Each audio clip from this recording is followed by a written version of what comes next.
UP तक का परिवार अब 70 लाख। आपका बहुत बहुत शुक्रिया।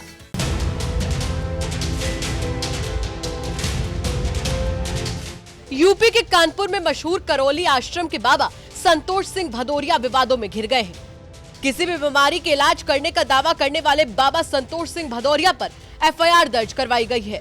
नोएडा के डॉक्टर सिद्धार्थ ने आरोप लगाया है कि आश्रम में बाबा संतोष सिंह और उनके साथियों ने परिवार से मारपीट की है। बता दें कि करौली आश्रम के बाबा से पहले वो किसान यूनियन के नेता के रूप में काफी ज्यादा मशहूर हुआ करते थे।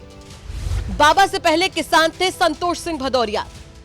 बता दें कि करौली सरकार आश्रम के बाबा संतोष सिंह भदौरिया कानपुर के रहने वाले हैं। ये किसानों के काफी ज्यादा आक्रोशित नेता माने जाते थे। संतोष सिंह भदौरिया तब मशहूर हुए जब कांग्रेस सरकार में केंद्रीय मंत्री रहे श्री प्रकाश जायसवाल से उनकी नजदीकियां बढ़ी। उनको कोयला निगम का चेयरपर्सन बनाकर लाल बत्ती दे दी गई।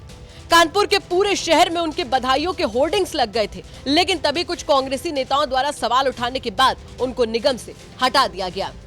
संतोष सिंह भदौरिया ऐसे बने करौली बाबा। निगम से चेयरपर्सन पद से हटने के बाद संतोष सिंह भदौरिया एकदम से ठंडे बस्ते में चले गए। फिर अचानक से उनका उदय होता है जब वो करौली आश्रम बनाते हैं और वहां आध्यात्मिक गुरु बन जाते हैं। बता दें कि आध्यात्मिक गुरु बनने से पहले संतोष सिंह भदौरिया पर कई आपराधिक मुकदमे दर्ज थे। इनके ऊपर गुंडा एक्ट तक लगा हुआ था। वहीं आश्रम बनाने के बाद उनके ऊपर मानो धन वर्षा हो गई और 3 साल में उन्होंने करोड़ों का साम्राज्य खड़ा कर दिया।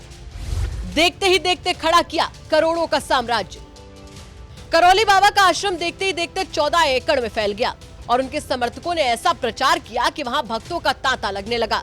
करौली बाबा के आश्रम में हर दिन 3 से 4 हजार लोग पहुंचने लगे। अमावस्या के दिन समर्थकों की संख्या 4 गुना बढ़ जाती है और करीब 20,000 लोगों के बीच शीशे के केबिन में बैठकर बाबा प्रवचन देते हैं। आश्रम में 24 घंटे हवन चलता है और यहाँ लोगों की बड़ी से बड़ी बीमारियां ठीक करने का दावा किया जाता है। बीमारी का इलाज कराने और बाबा से मिलने वालों की भीड़ सुबह से लगने लग जाती है। मुलाकात के लिए उन्हें 5100 रुपए का टोकन लेना पड़ता है। आश्रम में 2 मंदिर बनाए गए हैं। पहला मंदिर करौली सरकार राधा रमन मिश्र का है और दूसरा मंदिर कामाख्या देवी का। संतोष सिंह भदौरिया पर दर्ज है कई मुकदमे। बाबा पर कई आपराधिक मामले दर्ज हैं।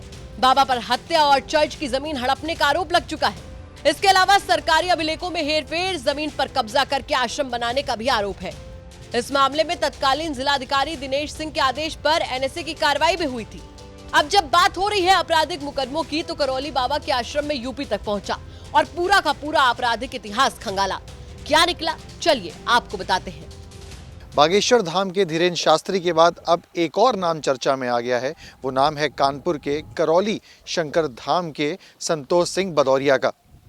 आपको बता दें कि संतोष सिंह भदौरिया का लंबा चौड़ा आपराधिक इतिहास पूर्व में रहा है।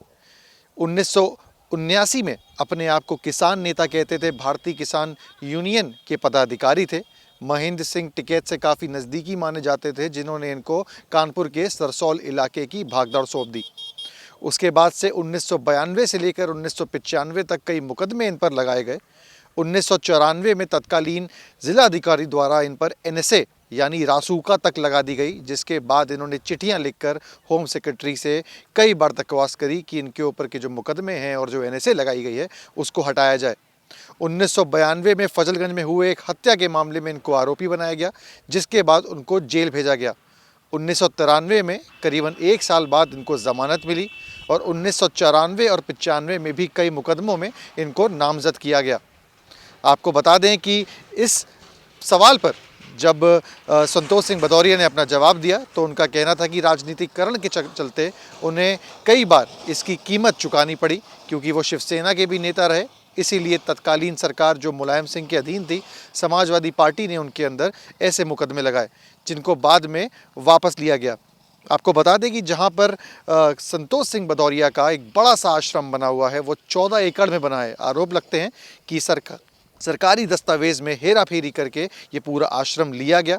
यहाँ पर पहले आयुर्वेद का उपचार किया गया और उसके बाद पिछले 3 सालों में बाबा ने अकूट संपत्ति यहाँ पे अर्जित करी।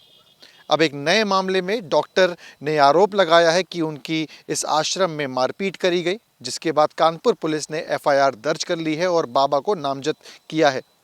इसी मामले में आज सुबह कानपुर पुलिस आश्रम पहुंची, अपनी जांच करी और कई जो जगहों का जहाँ पे ये घटना घटी थी उसका मुआयना किया।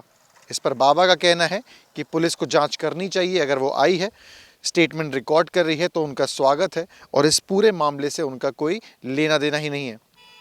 जहाँ एक तरफ इस पूरे मामले में अब जो डिस्कशन है, अब जो बातचीत है वो जोर पकड़ रही है, वहीं बाबा अब इस पे घिरते हुए नजर आ रहे हैं।